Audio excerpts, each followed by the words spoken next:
There's a line to a quarry at the end of Thomas's branch. It goes for some distance along the road. Thomas was always very careful to whistle here in case anyone was coming.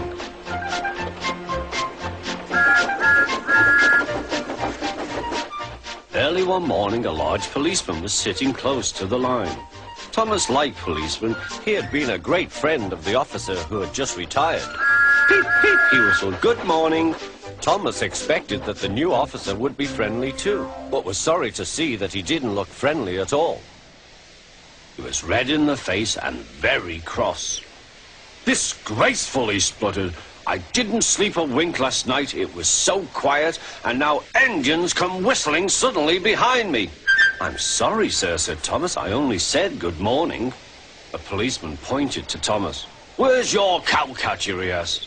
"But I don't catch cows, sir." "Don't be funny," snapped the policeman. He looked at Thomas's wheels. No side plates either, and he wrote in his notebook, "Engines going on public roads must have their wheels covered and a cowcatcher in front to protect people and animals from being dragged under the wheels if they stray onto the line.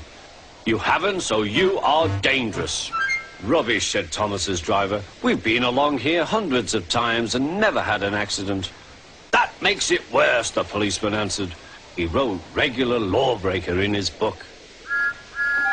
Thomas puffed sadly away.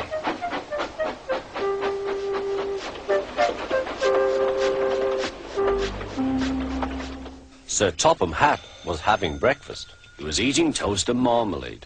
The butler came in. "Excuse me, sir, you are wanted on the telephone." "Bother that telephone," said Sir Topham Hatt. "I'm sorry, my dear," he said to his wife. "Thomas is in trouble with the police, and I must go at once." At the station, Thomas's driver told Sir Topham Hatt what had happened. "Dangerous to the public, indeed. We'll see about that." Sir Topham Hatt spoke to the policeman. But however much he argued with him, it was no good. "The law is the law," he said, "and we can't change it." Sir Topham Hatt felt exhausted. "I'm sorry, driver," he said. "It's no use arguing with policemen. We will have to make those cowcatcher things for Thomas, I suppose."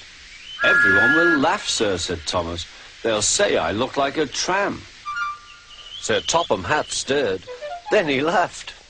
"Well done, Thomas. Why didn't I think of it before? We want a tram engine. When I was on my holiday, I met a nice little engine called Toby. He takes freight cars from the farms, but the trucks are taking over most of his work and he needs a change. He has cowcatchers and side plates. I'll write to his superintendent at once."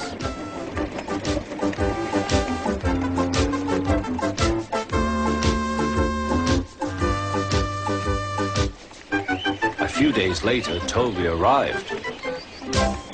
"That's a good engine," said Sir Topham Hatt. "I see you've brought your coach, Henrietta." "You don't mind, do you, sir?" asked Toby.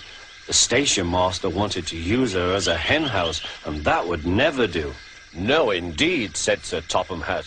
"We couldn't allow that."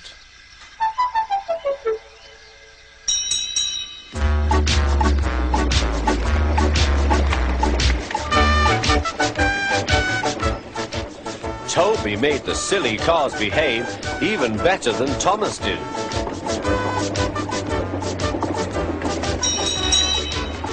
Oi, you!